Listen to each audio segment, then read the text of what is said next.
আজ আমরা যেহেতু কিডনি বিকল রোগীদের নিয়ে কথা বলবো, প্রথমে একটু জানতে চাই ডাক্তার শেখ মইনুল খোকনের কাছে যে কিডনি বিকল আমরা কখন বলবো? কিডনি রোগটাকে বলার সুবিধার্থে বলতে চাই, সেটাকে আমরা দুভাগে ভাগ করতে পারি। একটা হলো হঠাৎ করে কিডনি বিকল বা আকস্মিক কিডনি বিকল, এবং আরেকটাকে বলবো দীর্ঘস্থায়ী কিডনি রোগ।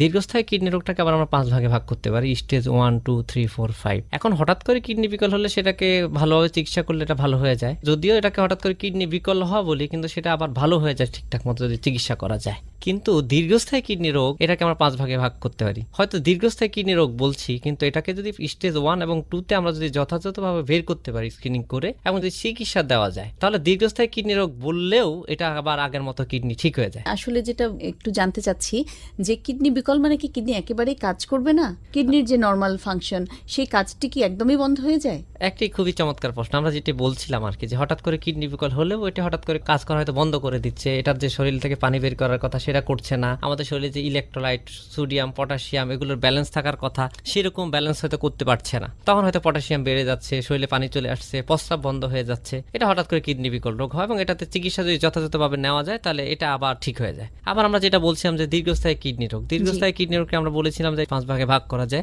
স্টেজ 1 এবং 2-তে যদি আমরা স্ক্রিনিং করে যথাযথভাবে চিকিৎসা নিতে পারি এটা ভালো হয়ে যায়। কিন্তু যদি আমাদের স্টেজ 3-র পরে যখন ক্রিয়েটিনিন বাড়া শুরু করে, আমরা অনেকেই চিন্তা করি যে কিডনি বিকল রোগ যদি একবার কিডনি রোগে ক্রিয়েটিনিন বাড়া শুরু করে এবং দীর্ঘস্থায়ী কিডনি রোগ হয়, তখন আমাদের চিকিৎসার টার্গেট হয় যেন ক্রিয়েটিনিনটা আর না বাড়ে, আমরা হয়তো কমাতে পারবো না, আর যেন না বাড়ে, সেটাই আমাদের মূল টার্গেট। এবং আপনার স্টেজ 3, 4, 5-এ আমরা এবং 5 যখন হয় তখন সেটাকে বলি আমাদের কিডনি বিকলতা, এবং এটা দীর্ঘস্থায়ী এবং সেক্ষেত্রে চিকিৎসাও নিতে হয় দীর্ঘস্থায়ী, সারা জীবন নিতে হয়। এই যে আমাদের ভাগ যে আমরা করলাম যে স্টেজ 1, 2, 3, 4, 5, এটাকে আমরা এস্টিমেটেড গ্লোমেরুলার ফিল্ট্রেশন রেট, এটা ডাক্তাররা সহজে বুঝবে। এটা এখন রোগীরা অনেকে জানা শুরু করেছে। ক্রিয়েটিনিনের পাশাপাশি আমরা ইজিএফআর টেস্ট করে বুঝতে পারি এটা কোন স্টেজে আছে। যদি ইজিএফআর 15 নিচে নেমে যায় তখন আমরা এটা বলি কিডনি বিকলতা, এবং এটাতে কিডনি একদমই কাজ করে না। কিডনি বিকলতা যদি হয় আমরা কি কি সিমটম পাবো? রোগী কি কষ্ট? দেখুন, কিডনি রোগের সবচেয়ে ভয়াবহ দিক যেটা হলো, এটা হলো কিডনি রোগের কোনো উপসর্গ থাকে না। জি, উপসর্গ থাকে না বলেই এটা হয়তো আমার একজন রোগী হঠাৎ করে এসে দেখলো যে তার ক্রিয়েটিনিন বেড়ে গেল 6, তার ক্রিয়েটিনিন বেড়ে গেল 10, হয়ে গেল 15। যখন তাকে বললাম যে আপনার কিডনি বিকল হয়ে গিয়েছে, সে হয়তো এটা বিশ্বাসই করবে না। সে হয়তো বলবে যে আমার তো কোনো সমস্যাই না, আমার হয়তো একটু মাজা ব্যথা করছে, আমার হয়তো একটু ক্ষুধা মন্দা হচ্ছে, আমার হয়তো একটু দুর্বলতা লাগছে, আমার হয়তো একটু ফুলা শুরু করেছে। তাহলে রোগী কিভাবে বুঝবে কখন সে ডাক্তারের কাছে যাবে? একটা খুবই চমৎকার প্রশ্ন। উন্নত বিশ্বে প্রতি 6 মাস পর পর সাধারণত কিডনি পরীক্ষা করতে হয়। আমাদের হয়তো অনেক কিছু করা পসিবল হয় না, তারপরেও অনেক কিছুর মাধ্যমে আমরা বুঝতে পারবো। আপনার যখন মনে হবে যে আপনার একটু মাজা ব্যথা করছে, যখন মনে হবে যে আপনার শরীর দুর্বলতা লাগছে, আপনার ক্ষুধা মন্দা হচ্ছে, আপনাকে মানুষ বলবে আপনি প্যাকাশে হয়ে যাচ্ছেন, আপনাকে বলবে আপনি আগের তুলনায় একটু শরীর মোটা হয়ে যাচ্ছে মনে হচ্ছে, তখন আপনার উচিত একজন ডাক্তারের শরণাপন্ন হওয়া। এবং অতি অল্প টাকা, আমরা সবসময় ইন্সপায়ার করি দেশে যে 3 থেকে 5 টাকা ইউরিন ডিফিস্টিক টেস্ট, প্রস্রাবের মাধ্যমে একটা পরীক্ষা করা যায়, এটাতে বোঝা যায়। পরীক্ষা সেটির নাম হলো আপনার ইউরিন ডিফিস্টিক টেস্ট অথবা ইউরিনারি মাইক্রো অ্যালবুমিন টেস্ট করা যায়। যদি অ্যালবুমিন টেস্ট করা যায় তখন আমরা স্টেজ 1 এবং 2 বের করতে পারি, এবং খুব আর্লি স্টেজে আমরা ডিটেক্ট করতে পারি। এবং তখন যদি আমরা চিকিৎসা করাই তাহলে কিডনিটা একদমই ভালো হয়ে যাওয়া সম্ভব। আর যদি দেখি যে তখন তার মাইক্রোঅ্যালবুমিনের পরিমাণও অনেক বেশি এবং তার এখন ক্রিয়েটিনিনও প্রায় সব জায়গায় পরীক্ষা নিরীক্ষা হয় এবং অতি অল্প টাকায় হয়। সরকারের নানা উদ্যোগের কারণে এখন সরকারি বেসরকারি সব হসপিটালেই এখন ক্রিয়েটিনিন করা যায়, এবং বাংলাদেশের একটা সবচেয়ে বড় ভালো বিষয়, খুব ভালো ভালো স্বাস্থ্যসেবার মেশিন পাওয়া যায় যেগুলো দিয়ে আমরা পরীক্ষা করতে পারবো অতি অল্প টাকায়। তখন আপনি যদি ক্রিয়েটিনিন পরীক্ষাটা করে আমরা কিডনি বিকল হচ্ছে কিনা বা ওই পদ্ধতিতে আছে কিনা এটাই ধরতে পারবো। আপনি একটু আমাদেরকে জানাবেন যে সারা বাংলাদেশে আসলে কিডনি বিকল রোগীর সংখ্যা কত? দেখুন, আজ থেকে 3 থেকে 5 বছর আগেও আমরা বলতাম যে বাংলাদেশে 2 কোটি মানুষের কোনো কোনো কিডনি রোগ আছে, 40,000 মানুষের প্রতি বছর কিডনি বিকল হচ্ছে এবং 10 থেকে 15% মানুষ চিকিৎসা পায়। এই চিকিৎসা হলো হেমোডায়ালাইসিস এবং আপনার ট্রান্সপ্লান্টেশন। যারা সম্পূর্ণ বিকল, যাদের হয়তো ডায়ালাইসিস লাগছে আপনি বলছেন, সেই সংখ্যাটি কত? প্রায় 40,000 মানুষের কিডনি বিকল হচ্ছে বছরে। এটা এখন দাঁড়িয়েছে প্রায় 55 থেকে 60,000-এর মতো হয়েছে, যদিও এটা সুনির্দিষ্টভাবে বলা খুবই কঠিন।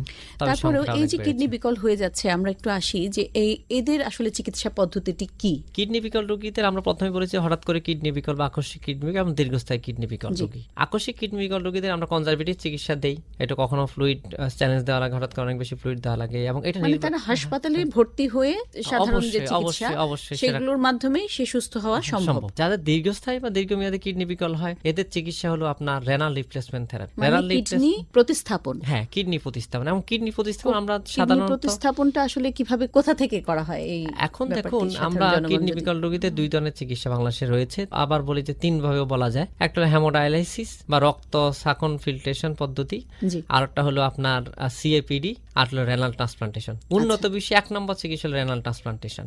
আমাদের দেশে যে পরিমাণ কিডনি বিকল রোগী, প্রতি বছর ন্যূনতম হওয়া দরকার 5,000 ট্রান্সপ্লান্টেশন। সেখানে আমাদের এখানে এখন ট্রান্সপ্লান্টেশন 250 থেকে 350 মানুষের কিডনি প্রতিস্থাপন হচ্ছে।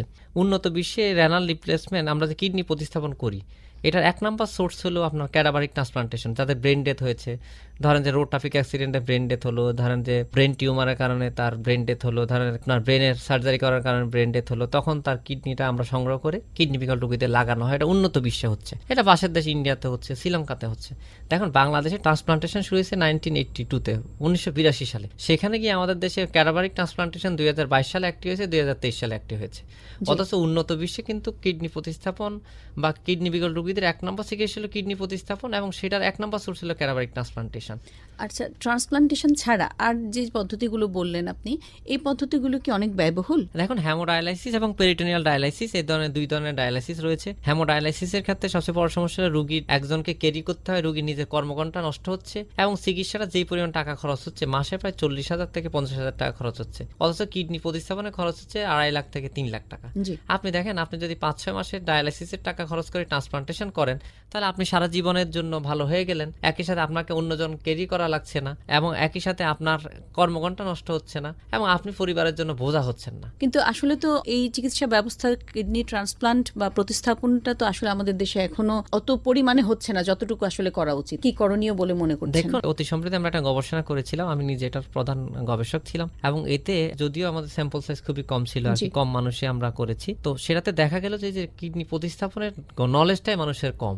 জি এবং আমরা যে ক্যাডাভারিক ট্রান্সপ্লান্টেশনের কথা বলেছি, আমরা সেখানে দেখলাম যে বয়স এবং সেক্সের সাথে ক্যাডাভারিক ট্রান্সপ্লান্টেশনের অ্যাওয়ারনেসের কোনো সম্পর্ক নেই। সম্পর্ক হলো নলেজের। আমরা যদি জ্ঞান দিতে পারি, যে জানাইতে পারি যে ক্যাডাভারিক ট্রান্সপ্লান্টেশন কিডনি প্রতিস্থাপন সম্ভব, তাহলে এই সংখ্যাটা প্রায় দ্বিগুণ দেখা গেল।